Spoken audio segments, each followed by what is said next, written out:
வணக்கம் மக்களே, welcome to the Fender show. இன்னைக்கு ஷோல நம்ம பார்க்க போறது செகண்ட் ஆக்ட் அப்படின்ற ஒரு இங்கிலீஷ் மூவியோட ரிவ்யூ. இந்த படம் பாத்தீங்கன்னா அமேசான் பிரைம் ஓடிடி ஆப்ல அவைலபிளா இருக்கு, தமிழ் டப்பிங்லயுமே அவைலபிளா இருக்கு. இந்த படத்துல நம்ம ஜெனிஃபர் லோபஸ் தான் லீட் கேரக்டர் பிளே பண்ணிருக்காங்க. இந்த படம் திறமை மிக்க ஒரு பெண்மணி தாங்கிட்ட டிகிரி இல்லைங்கிற ஒரே காரணத்தினால என்னென்ன மாதிரியான ஸ்ட்ரகிள்ஸை ஃபேஸ் பண்றாங்க அண்ட் அதை எப்படி ஓவர் கம் பண்றாங்க அப்படின்றத சொல்றக்கூடிய ஒரு படம். ஆக்சுவலா அந்த படத்தோட ஸ்டார்டிங்லேயே பாத்தீங்கன்னா ஜெனிஃபர் லோபஸ் ஒரு சூப்பர் ஸ்டோர்ல ஒர்க் பண்ணிட்டு இருப்பாங்க. பயங்கர திறமையான ஒரு ஒர்க்கரா இருப்பாங்க. அது மட்டும் இல்லாம ஒரு மிகப்பெரிய டாஸ்கை கஷ்டப்பட்டு பண்ணி முடிப்பாங்க. இருந்தாலும் இவங்க டிகிரி இல்லைங்கிற ஒரே காரணத்தினால ப்ரொமோஷனுக்கு எலிஜிபிளா இருக்க மாட்டாங்க. வேற ஒரு நபருக்கு அந்த ப்ரொமோஷன் அப்படின்றது போயிடும். பயங்கர ஃப்ரஸ்ட்ரேட்டட் ஸ்டேட்ல இருப்பாங்க. அந்த டைம்ல தான் இவங்க வீட்டுல இருக்கக்கூடிய ஒரு பையன் இவங்களோட ரெசியூமை மாத்தி வச்சிருவான். அது இவங்க ஹார்வர்ட் யூனிவர்சிட்டியில ஒரு டிகிரி பண்ணியிருக்காங்க அப்படின்ற மாதிரி மாத்தி வச்சிருவான். அதன் மூலமா இவங்களுக்கு வந்து ஒரு மிகப்பெரிய கார்பரேட் கம்பெனி, அதாவது ஒரு காஸ்மெட்டிக் கம்பெனில வந்து வேலை கிடைக்குது.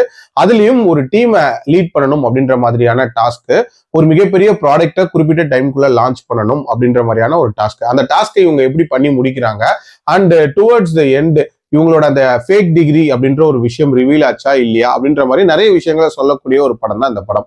எனக்கு இந்த படத்துல பிடிச்ச விஷயம் அப்படின்றது, இந்த படம் வழியா இவங்க சொல்ல வந்த அந்த மெசேஜ். ஆக்சுவலா அந்த செகண்ட் ஆக்ட் அப்படின்ற அந்த டைட்டிலுக்கு ஏற்ற மாதிரி லைஃப்ல நமக்கு வரக்கூடிய அந்த செகண்ட் சான்ஸை நம்ம கப்புன்னு பிடிச்சிக்கணும், அதை வச்சு மேல வந்துடணும் அப்படின்றத ரொம்ப சூப்பரா சொன்ன ஒரு படம். அது மட்டும் இல்லாம அந்த ஜெனிஃபர் லோபஸோட ஸ்ட்ரகிள்ஸ் அப்படின்றதுமே ரொம்ப நீட்டா காட்டியிருப்பாங்க. என்னதான் வந்து அவங்க கஷ்டப்பட்டு வேலை பார்த்தாலும் அவங்களுக்கான அப்ரிசியேஷன் அப்படின்றது கிடைக்காது. காரணம் இந்த டிகிரி அப்படின்ற ஒரு விஷயம் இருக்கும்.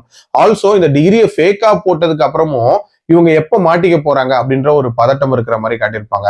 அண்ட் டுவர்ட்ஸ் த எண்ட் அந்த கிளைமேக்ஸ்ல பேசக்கூடிய ஸ்பீச் அப்படின்றதெல்லாம் ரொம்பவே நீட்டா இருந்துச்சு.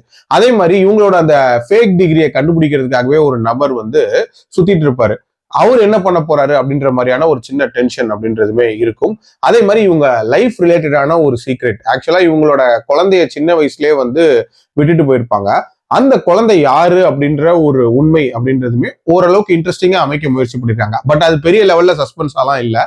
டியூரேஷன் வைஸ் பாத்தீங்க அப்படின்னா லெஸ் தென் 2 hours முடியக்கூடிய ஒரு படம் தான். பட் பிரச்சனை என்னன்னா இந்த படத்துல ஒரு வாவ் ஃபேக்டர் அப்படின்றது சுத்தமா இல்லை அப்படின்னே சொல்லுவேன். அதாவது நிறைய விஷயங்களை காட்டியிருப்பாங்க.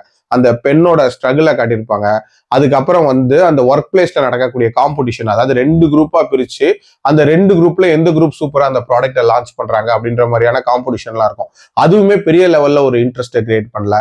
அதே மாதிரி நான் முன்னாடியே சொன்ன மாதிரி அந்த நபர் ஃபேக் டிகிரியை கண்டுபிடிக்க வருவார்ல, அதனால என்ன பிரச்சனை வரப்போகுது அப்படின்றதுமே பெரிய லெவல்ல காட்டியிருக்க மாட்டாங்க. ஸோ இது எதுவுமே பெரிய லெவல்ல ஹை மூமெண்டா வைக்காம ரொம்ப நார்மலாவே கொண்டு போனது இந்த படத்துக்கு ஒரு டிராபேக்கா தான் பாக்குறேன். இன்னுமே கண்டிப்பா ஹை மூமெண்ட்ஸ் வச்சு எமோஷன்ஸ்லாம் இன்னும் கொஞ்சம் ஆட் பண்ணி தான் இந்த படம் சூப்பர் படமாவே இருந்திருக்கும். பட் ஸ்டில் இது வந்து ஒரு சிம்பிள் வாட்ச் அப்படின்னே நான் சொல்லுவேன். என்னோட ரேட்டிங் இந்த படத்துக்கு 2.9 out of 5. அடல் கண்டென்ட்டை பொறுத்த வரைக்கும் ஒரு சில காட்சிகள் அப்படின்றது இருக்கதான் செய்யுது.